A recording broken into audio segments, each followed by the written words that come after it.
नाजरीन अस्सलाम वालेकुम रहमतुल्लाहि व बरकातुहू। आपका मेरे चैनल इंग्लिश और अरबिक में स्वागत है। वेलकम है, खैर मकदम है। इससे पहले मैंने एक वीडियो बनाई अरबी के ताल्लुक से, लेकिन आज मैं जो वीडियो बनाने वाला हूँ अरबी के बाद इंग्लिश का नंबर आता है। इंग्लिश बेसिक से मैं आपको सिखाने वाला हूँ, बताने वाला हूँ। इसमें ग्रामर से लेकर जो कवायद होंगे, जो रूल रेगुलेशन होंगे, जो आर्टिकल्स होंगे, वो तमाम चीज़ें बताई जाएंगी। Part two part, step by step बताई जाएंगी। बिगिनर्स के लिए, खासकर मदारिस इस्लामिया के बच्चों के लिए नहायत ही मुजर्रब और मुहतरम चैनल हो जाएगा इंशाअल्लाह, और काफ़ी आपके लिए पावरफुल होने वाला है। मैं बिल्कुल शुरू से स्टेप बाय स्टेप शुरू करने जा रहा हूँ। आप इसको देखें, समझें, और इंशाअल्लाह उल अज़ीज़ इंग्लिश के फील्ड में अगर आपने मेहनत कर लिया इस वीडियो के माध्यम से, इस चैनल के माध्यम से, तो इंशाअल्लाह इंग्लिश के फील्ड में आप महारत हासिल कर लेंगे। तो अगर आपसे कोई पूछे भाई आप हुर्फ़ तहज्जी को अंग्रेज़ी में क्या बोलते हैं, आप क्या बताएंगे? आप जानते हैं? नहीं जानते तो कोई बात नहीं, इस चैनल को देखिए, इस वीडियो को देखिए।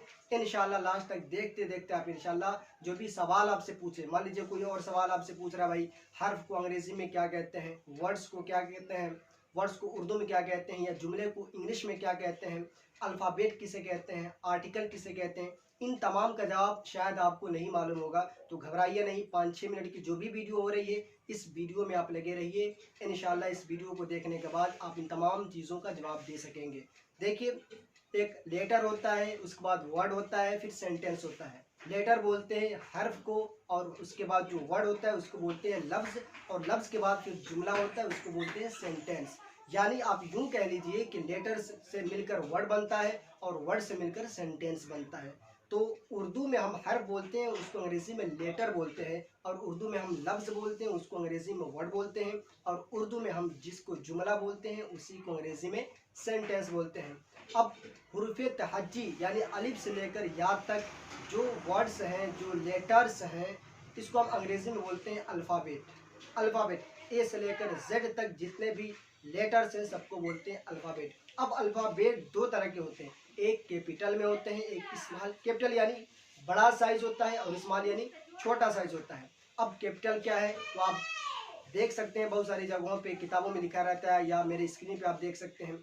और स्मॉल क्या होता है आप इसको भी मुलाज़ा फरमा सकते हैं। तो अल्फ़ाबेट में दोनों होता है, कैपिटल लेटर्स और स्मॉल लेटर।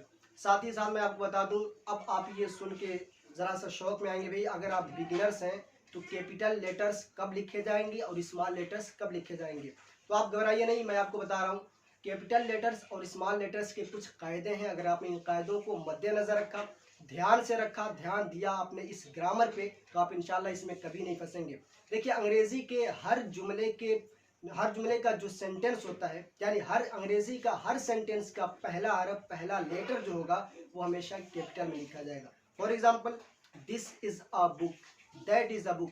तो दिस इज़ अ बुक ये कम्प्लीटली एक सेंटेंस है, तो इसमें जो पहला लेटर है, पहला जो हर्फ है वो टी है, और इसी दैट इज़ अ बुक में पहला जो हर्फ है वो टी है। तो दोनों का जो साइज़ होगा कैपिटल और स्मॉल के एतबार से वो कैपिटल लेटर में लिखा जाएगा। ऐसे ही अंग्रेज़ी का जो पोएम होता है, जो नज़्म होती है, उसका हर लाइन यानी हर मिसरे का जो पहला लेटर होगा वो भी कैपिटल में लिखा जाएगा। ऐसे ही आप देखें, किसी भी ख़ास चीज़, ख़ास जगह, ख़ास आदमी, ख़ास ऑब्जेक्ट का जो नाम होगा वो हमेशा कैपिटल में लिखा जाएगा, कैपिटल से शुरू होगा। जैसे मान लीजिए लखनऊ, तो लखनऊ चूँकि एक ख़ास सिटी का नाम है, ख़ास शहर का नाम है, तो इसको जब भी हम शुरू करेंगे एल हमारा रहेगा, कैपिटल में रहेगा। ऐसे ही ख़ास मकान, ख़ास बिल्डिंग का नाम जैसा कि ताज महल है, तो जो टी हमारा होगा वो कैपिटल में लिखा जाएगा। किसी ख़ास शख्सियत के लिए, जैसे मान लीजिए डॉक्टर अल्लामा इकबाल, तब यहाँ पे हमारा जो अल्लामा में ए होगा वो कैपिटल में लिखा जाएगा। और ऐसे देखते हैं कैपिटल और स्मॉल के बारे में, तो जितने भी शॉर्ट फॉर्म आप लिखते हैं, जैसे मान लीजिए DUJMI दिल्ली यूनिवर्सिटी, तो डी और यू ये बिल्कुल ही कम्प्लीटली कैपिटल में होंगे, स्मॉल में नहीं होंगे, इसलिए कि शॉर्ट फॉर्म जितने भी होते हैं हमेशा हमेशा कैपिटल ही में होते हैं। पांचवा जो रूल है और जो नंबर है कैपिटल और स्मॉल का, वो आई का आता है।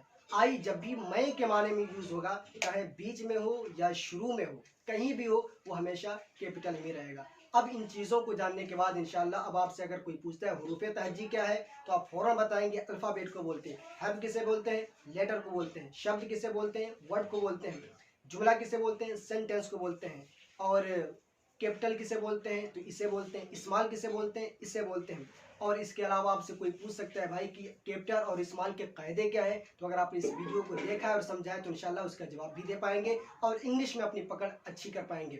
ऐसे ही इंग्लिश की वीडियो देखने के लिए शुरू से इंशाल्लाह मैं चल रहा हूँ, देखने के लिए हमारे चैनल को सब्सक्राइब करें, लाइक कीजिए और अपने दोस्तों के साथ शेयर कीजिए। इंशाल्लाह फिर मिलेंगे नेक्स्ट वीडियो में और धीरे धीरे स्टेप बाय स्टेप हम लोग चलेंगे। अस्सलाम वालेकुम व रहमतुल्लाहि व बरकातुहू।